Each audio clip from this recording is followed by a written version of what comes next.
Assalamualaikum warahmatullahi wabarakatuh. Alhamdulillah wa syukurillah. Asyhadu an la ilaha illallah wa asyhadu anna Muhammadan abduhu wa rasuluh. Rabbi shrah li sadri wa yassir li amri wa hlul 'uqdatam min lisani yafqahu qawli amma ba'du.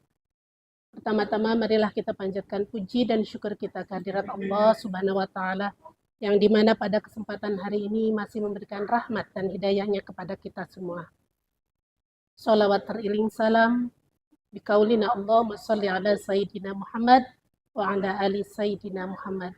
Semoga senantiasa tercurah dan terlimpah kepada manusia paling utama yang senantiasa kita nantikan syafaatnya di yaumil kiamah, yaitu baginda Nabi besar Muhammad Sallallahu Alaihi Wasallam. Pemirsa TPNU dimanapun berada, beserta sahabat Anissa, alhamdulillah pada kesempatan hari ini saya Leli Dahlia dapat membersamai teman-teman semuanya dalam acara kurma Ramadan yang diagendakan oleh TPNU beserta dari sahabat Anissa. Selamat sore Mbak Ainun Anissa. Ini Ainun Nisa. Ini saya panggilnya Mbak atau Ibu ini? Mbak aja. Mbak aja kelihatan dari wajahnya ya, separuh dari wajah saya teman-teman. Kemudian saya panggilnya enaknya Mbak Ainun atau Mbak Nisa? Mbak Ainun aja. Mbak Ainun aja. Mbak Ainun, panjenengan itu di Anissa sebagai apa? Saya sebagai apoteker. Apoteker di rumah sakit Anissa nggih. Nah, berarti panjenengan ini sudah tahu tentang seluk-beluk obat ya Mbak Ainun, karena apoteker itu sudah ada aturan tersendiri nggih untuk mengelola obat-obat khususnya di rumah sakit. Sebenarnya apa sih Mbak Anissa, apoteker itu tugasnya apa? Obatnya yang disiapkan itu apa? Kalau di rumah sakit, apoteker itu ada nanti apoteker di gudang, kemudian ada apoteker pelayanan, kemudian ada juga apoteker yang ada di depo. Kalau kebetulan di farmasinya Anissa, itu apotekernya di gudang dan di pelayanan. Kalau di pelayanan, kami tentu saja melayani obat. Dari mulai menyiapkan obat sampai kita memberikan ke pasien, KIE obat, seperti itu. Nah, terkait memberikan obat ini Mbak Ainun, kita kan melaksanakan ibadah Ramadan ya, terutama bagi yang muslim melaksanakan ibadah puasa. Yang menjadi pertanyaan saya, ada nggak dari rumah sakit atau apoteker sendiri untuk menyiapkan obat-obat yang dikhususkan pada pasien yang sedang melaksanakan ibadah Ramadan, khususnya adalah ibadah puasa? Betul. Kalau untuk obat-obatan yang sepertinya bisa dipakai saat kita berpuasa, itu ada. Mungkin bisa saya jelaskan dulu ya. Iya. Untuk yang pertama ada obat kumur. Jadi pada saat berpuasa itu kan uh, produksi air liur itu berkurang sehingga mungkin terjadi peningkatan pertumbuhan bakteri sehingga mungkin terjadi bau mulut. Maka dari itu diperlukan adanya penggunaan obat kumur. Yang perlu digarisbawahi untuk penggunaan obat kumur itu hanya untuk berkumur, tidak sampai tertelan. Oh, nah itu yang jadi saya Iya. pengen loh. Mbak Anissa kok bilang obat kumur, ini bagaimana teknisnya karena kan sedang puasa, Iya, nggih. betul. Ternyata hanya obat kumur bagian luar Ya, berarti ya. betul. Hanya untuk berkumur, jadi tidak sampai tertelan, tidak sampai masuk ke saluran cerna, sehingga tidak membatalkan puasa.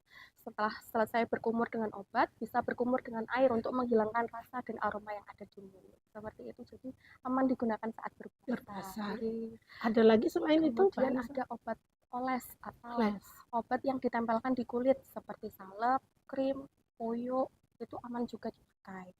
Kemudian ada obat tetes, termasuk tetes telinga, tetes mata, dan tetes hidung. Kalau untuk tetes mata sudah pasti tidak mungkin tertelan. Iya. Kalau untuk obat tetes hidung dan tetes telinga, karena di saluran hidung dan telinga itu ada rongga yang menghubungkan dengan mulut, Malur ya, ya. jadi kita harus pastikan bahwa obat-obat tersebut tidak sampai tertelan. Kalau obat tersebut tidak sampai tertelan, aman digunakan pada saat berpuasa. Kemudian ada inhalasi oksigen. Kalau oksigen, misal kita butuh oksigen, itu hukumnya sebenarnya sama dengan kita bernafas biasa, jadi aman. Untuk ketika berpuasa kita mau pakai inhalasi oksigen aman. Kemudian untuk obat-obatan untuk yang ada gangguan pernafasan seperti misal nasal untuk inhaler gitu, itu juga aman, tidak apa-apa karena tidak tertelan, tidak ada obat yang ditelan. Kemudian itu ada kita menyebutnya obat bukal dan sublingual. Obat bukal itu obat yang ditempelkan di pipi. Kalau obat sublingual itu ditaruh di bawah lidah. Untuk obat-obat tersebut juga tidak membatalkan puasa karena meskipun masuk mulut, obat itu hanya menempel aja, nggak sampai tertelan. Jadi nanti air liur kita itu akan melarutkan obat, sehingga ketika obatnya sudah larut, sebelum sampai tertelan obat itu sudah diabsorpsi sama pembuluh darah di sekitar situ sehingga nggak sampai tertelan. Kemudian ada juga yang terakhir itu namanya ovula atau suppositoria. Jadi ovula itu obat yang dimasukkan lewat vagina. Kalau suppositoria itu dimasukkan lewat anus. Jadi obat-obatan tersebut nanti setelah dipakai akan terlarut oleh suhu tubuh sehingga nanti nggak tertelan juga, nggak masuk saluran cerna, jadi aman dipakai ketika berpuasa. Itu ya Mbak Ainun. Yang tadi saya garis bawahi Mbak Ainun, tadi kan ada yang namanya obat tetes mata, tetes hidung, tetes telinga ya. Kata Mbak Ainun tadi kalau tetes mata oke lah, ya tidak mungkin karena sarafnya atau rongganya tidak sampai ke mulut gitu. Nah ini yang untuk rongga hidung dan rongga telinga otomatis kan ada satu kesatuan dengan rongga mulut ya. Dan itu berarti harus ada batasan atau aturan yang tidak memungkinkan atau obat itu tidak sampai ke tenggorokan. Adakah aturan mainnya atau ketentuannya mungkin? Mungkin cara pakainya kita harus benar, jangan sampai kita sambil bergerak atau sambil berbicara gitu sehingga salurannya itu tidak terbuka gitu. Jadi penggunaannya masih aman digunakan pada saat berpuasa. Jadi berarti kalau untuk pengobatan paling tidak teman-teman yang ada di rumah untuk melakukan pengobatan pada bulan Ramadan ketika melaksanakan ibadah puasa, pengobatan khususnya melalui hidung dan telinga tadi paling efektif didampingi oleh dokter. Ngeten Mbak Ainun? Selanjutnya tadi ada yang namanya yang di lidah itu tadi apa, Dok? Namanya bukal dan sublingual. Nah, itu nggih yang liur itu nggih Ya. berarti itu juga sama nggih. Ya. Kondisinya seperti apa atau ada aturan mainnya? Kalau tadi kan hidung sama telinga enggak boleh banyak gerak, paling tidak didampingi oleh dokter. Kalau yang untuk mulut? Hanya ditempelkan di bawah lidah saja. Oh gitu. Ya, jadi nanti akan melarut sendiri, terus kemudian diabsorpsi oleh pembuluh darah di sekitar situ. Langsung Ya, ya, langsung. secara otomatis. Berarti tidak ada reaksi yang mengakibatkan obat itu masuk ke dalam tubuh melalui rongga mulut Ya, gitu ya, kecuali sehingga memang sengaja ditelan gitu. oh gitu ya. Kecuali memang teman-teman ingin membatalkan puasa gitu ya, Mbak. Ya. Tapi paling tidak kan ya tidak kenyang ya kalau batalnya dengan obat. Nah, paling enak itu membatalkan puasa itu nggak sama obat loh Mbak Ainun. Ya. Mbak Ainun sukanya sama apa? Es buah. Es buah. Nah, itu ya teman-teman kalau untuk obat berarti paling tidak didampingi oleh tenaga medis yang ada. Dan otomatis kalau teman-teman di Anissa otomatis sudah didampingi oleh tenaga ahli dalam bidangnya. Itu ya Mbak Ainun. Nah selanjutnya untuk masalah obat ini Mbak Ainun, ada nggak kiranya trik atau tip untuk mereka yang memang harus menggunakan obat oral karena obat itu kan ada yang oral, ada yang tidak enggak. Nah antisipasinya para medis di Anissa bagaimana Anissa untuk yang pasien harus melakukan pengobatan dengan secara rutin meminum obat secara oral. Iya.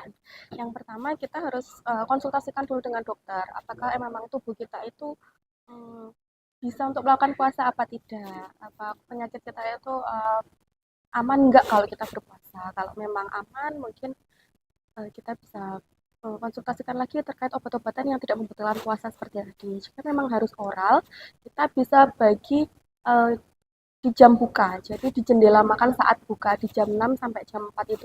Misalkan bukanya jam 6, sahurnya jam 4 gitu ya. Misalkan sekali sehari bisa saat berbuka atau pada saat sahur.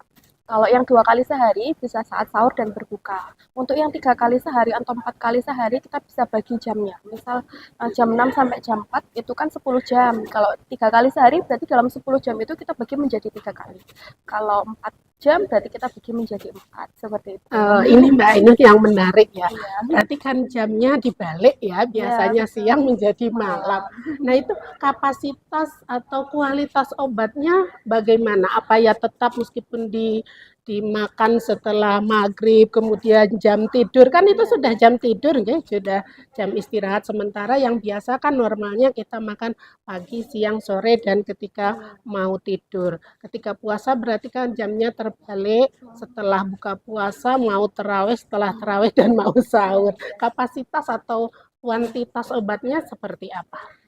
Kalau sebetulnya obatnya mau diminum pagi, siang, atau malam tidak apa-apa. Cuma mungkin akan berefek di tes setengah obat atau keadaan obat ketika mencapai setengahnya. Itu jadi kalau selisih minum obatnya jaraknya terlalu pendek atau terlalu jauh, itu kan nanti akan berpengaruh. Tapi ya bagaimana lagi kita kondisi khusus berpuasa, jadi tidak apa-apa. Oh, enggak. Ya. Berarti bisa dikatakan tidak merubah kuantitas dan kualitas dari sebuah obat gitu ya. Karena hanya mungkin waktunya saja yang diubah. Dan berarti kalau seperti itu, teman-teman yang mungkin ada masalah dalam tubuhnya tidak perlu khawatir, boleh mengganti pelaturan jam minum obat yang asalnya di siang hari, bisa dikondisikan ketika melaksanakan ibadah Ramadan beralih ke malam hari. Gitu nggih Mbak Ya, Nisa, tentu saja, kurang lebihnya. Nggih, ada tentu lagi saja harus berkonsultasi dengan dokternya. Oh, nah itu teman-teman ya, TPNU semuanya jangan lupa tidak asal minum obat. Gitu nggih Mbak Betul, Ainun. ya. Paling tidak kalau ibu-ibu kan iki ae tumbas ning apotik aku yo mari gitu ya. Menanggapi atau panjenengan melihat yang berada di masyarakat seperti itu, tanggapan panjenengan sebagai tenaga medis ya, khususnya di obat itu bagaimana? Kalau menurut saya itu ya tentu saja salah ya karena kita kan kondisi tubuh masing-masing itu tidak sama. Bisa jadi di satu orang kok aku sering kesemutan dia kolesterol. Bisa jadi di orang lain tidak. Sebetulnya kok kesemutan terus oh iya beli obat kolesterol aja di apotek. Padahal belum tentu kolesterol. Kan kolesterol itu kita harus cek, kita harus cek lab, cek darah dulu. Jadi kita harus pastikan kita memang membutuhkan obat tersebut atau tidak. Jadi tidak bisa asal seperti itu. Nah, catatan buat teman-teman PPNU yang ada di rumah atau dimanapun juga, ternyata kondisi kesehatan seseorang dengan seseorang yang lain tidak akan sama, begitupun cara penanganannya dan obatnya, gitu ya Mbak. Nah, Mbak Ainun, satu lagi, kalau di desa, kalau di kota oke lah ya, transportasi ada, kemudian sarana ke apotek dekat. Nah, kalau di desa ini ada nggak kira-kira masukan dari Mbak Ainun sebagai tenaga medis, apa yang harus dilakukan, apa yang harus dipersiapkan agar ada penanganan dini, terlebih di lingkungan yang terkecil rumah gitu ya. Biasanya ibu-ibu kan yang repot anaknya moro-moro panas gitu ya, tiba-tiba panas dan lain sebagainya. Kira-kira ada solusi atau tanggapan dari Mbak Ainun? Mungkin yang pertama bisa kita lakukan adalah menjaga apa yang kita makan. Pada saat berpuasa kan ya kondisi tubuh kita tidak sama seperti kita saat tidak berpuasa. Jadi makanan yang kita makan itu harus benar-benar gizi seimbang gitu. Nanti bisa mungkin dengan ahli gizi Iya. gitu seperti itu. Terus kemudian kita bisa siapkan kayak obat-obat emergensi seperti bila ada demam. Jadi kita bisa cicil obat-obatan dan vitamin-vitamin sebelum berpuasa itu kita sudah nyetok gitu. Ya. Gitu ya. Ini tip bagi Ya. teman-teman yang ada di rumah Mbak Ainun. Berarti tipnya sebelum kita melaksanakan ibadah Ramadan atau mungkin sore ini sudah melaksanakan ibadah Ramadan, teman-teman, berarti sudah ditata dulu ya persiapan obat-obat yang emergensi di rumah. Berapa persen sih sebenarnya Mbak Ainun kesiapan kita untuk menyiapkan obat-obat emergensi di rumah itu? Ya seharusnya 100%. 100% teman-teman ya. Iya seharusnya. Kalau misal kita memang tahu tubuh kita, aku tuh gampang sakit lambung, jadi kita harus sedia obat lambung. Seperti itu. Saya ada riwayat vertigo, berarti harus sedia obat pusing seperti itu. Jadi sebetulnya yang tahu kondisi tubuh kita kan kita Kita sendiri. sendiri ya. Intinya berarti sedia payung sebelum hujan. Betul. Itu ya Mbak Ainun mungkin. Iya. Selanjutnya Mbak Ainun, ini bagaimana bila ada teman-teman atau teman sahabat-sahabat TPNI di rumah, ternyata pasien itu memang diharuskan minum obat tadi yang oral tadi nggih. Pripun itu? Itu tadi kita harus membagi jadwalnya, membagi jadi yang biasanya kita minum siang jadi malam hari. Hmm. Berapa kali seharinya kita bisa pilih, misalnya satu hari bisa di saat berbuka atau pada saat sahur. Untuk selebihnya kita bisa bagi menjadi misalkan 3 kali sehari, dalam jangka waktu berbuka itu bisa kita bagi 3 kali. Gitu. Yang selanjutnya ini Mbak Ainun, biasanya obat itu kan yang diminum 4 kali ya, Iya. seumpama. Nah, kemudian bagaimana cara minum obat sebelum makan atau saat berpuasa? Nah, itu Mbak Ainun, monggo. Jadi obat-obatan yang sebelum makan itu biasanya adalah obat-obatan yang ada interaksi dengan makanan. Jadi minumnya harus dalam perut kosong. Misalkan mau diminum saat berbuka, jadi saat berbuka itu kita minum air putih dulu, setelah itu minum obat, baru kita tunggu setengah jam atau 40 menit baru makan. Misalkan memang aduh kok nunggunya kelamaan atau salah lapar gitu, itu bisa diminum setelah makan, tapi kita tunggu perut kita kosong, jadi sekitar 2 jam setelah makan itu enggak apa-apa kita minum untuk obat-obatan yang sebelum makan. Jadi kan Hmm, perut kita tuh masih hitungannya kalau 2 jam setelah makan itu perut sudah kosong, jadi nggak ada interaksi dengan makanan di situ, jadi bisa diminum 2 jam setelah makan. Atau misalkan um, mau sebelum sahur juga bisa gitu. selanjutnya nih, tadi Mbak Ainun juga bilang ada obat yang bukal dan Sublingual ya. sublingual. Nah, itu memang apakah sudah ada, maaf, pengesahan dari Majelis Ulama Indonesia bahwasanya obat-obat tersebut kenapa kok tidak bisa membatalkan puasa? Dan kalau kalau secara medisnya bagaimana? kalau secara cara absorpsi obatnya itu tidak tertelan, Oh, jadi itu tidak ya. apa-apa. Iya, Hmm. seperti itu. Hanya diserap oleh pembuluh darah di sekitar lidah dan pipi. Jadi tidak sampai tertelan. Kalau tidak tertelan kan tidak masuk ke saluran cerna, jadi tidak membatalkan puasa.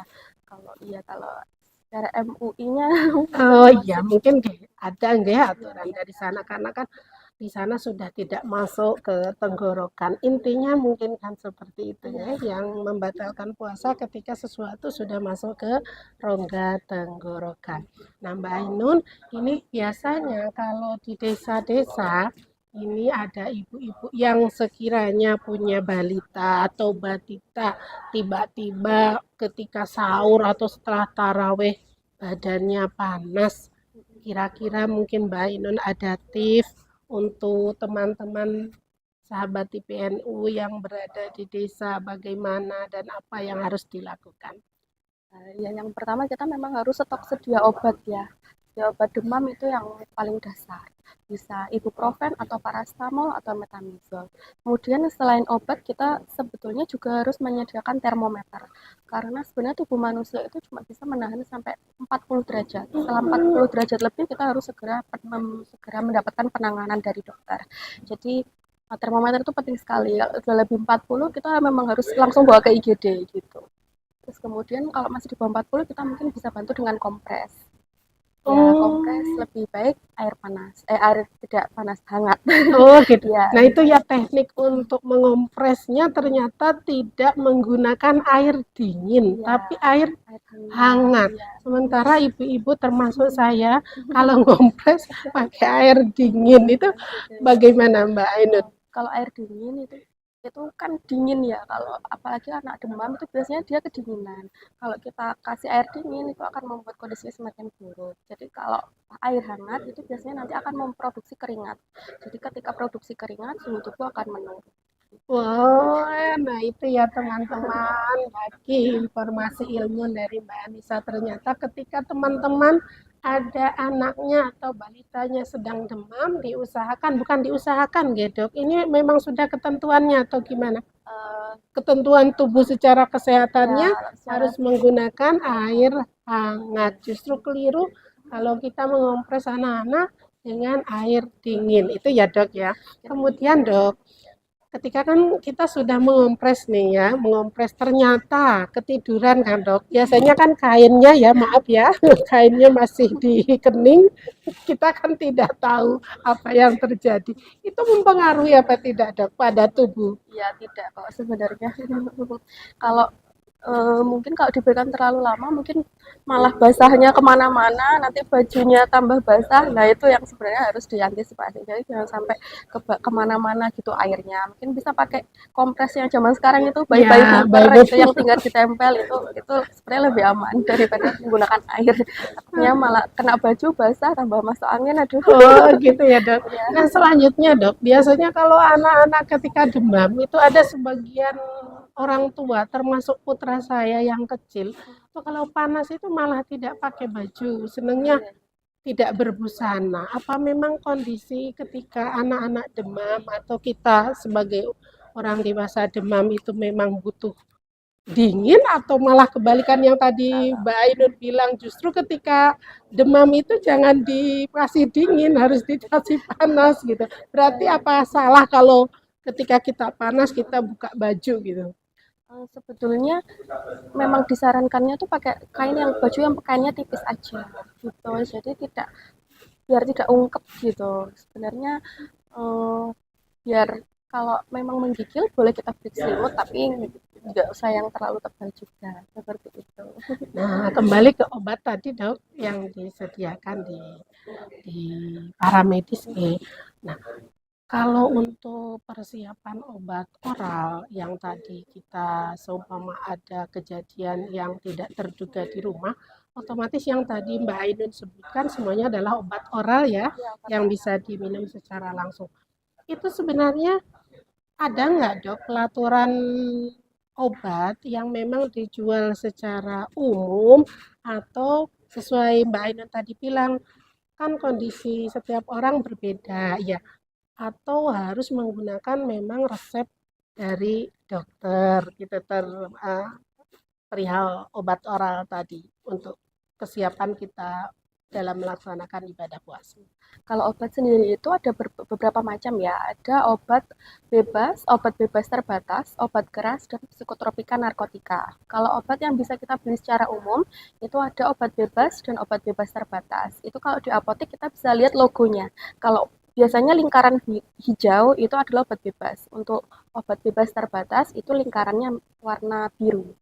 Kalau obat keras lingkarannya merah. Nah, untuk yang biru dan hijau kita bisa beli secara bebas. Tapi kalau yang merah ataupun psikotropika narkotika itu memang harus dengan resep dokter.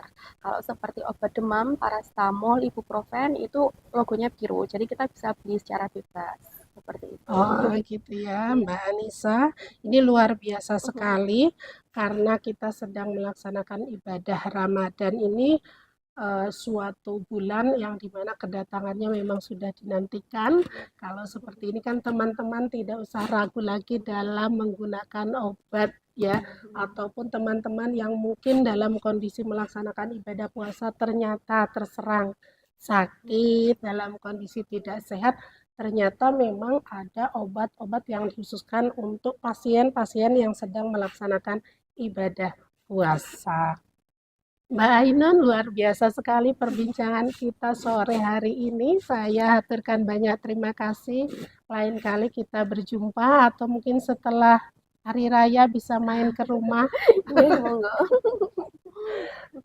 Teman sahabat TPNU di rumah yang saya hormati, Alhamdulillah pada kesempatan sore hari ini obrolan kita bersama Mbak Ainun Nisa dari Rumah Sakit Anissa tentunya sangat luar biasa sekali.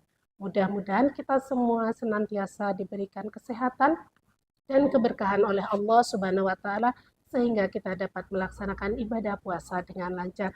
Terima kasih Mbak Nisa sekali lagi, Mbak Nisa ya. Terima kasih. Dari saya dicukupkan sekian. Wabillahi taufiq wal hidayah. Wassalamualaikum warahmatullahi wabarakatuh. Terima kasih.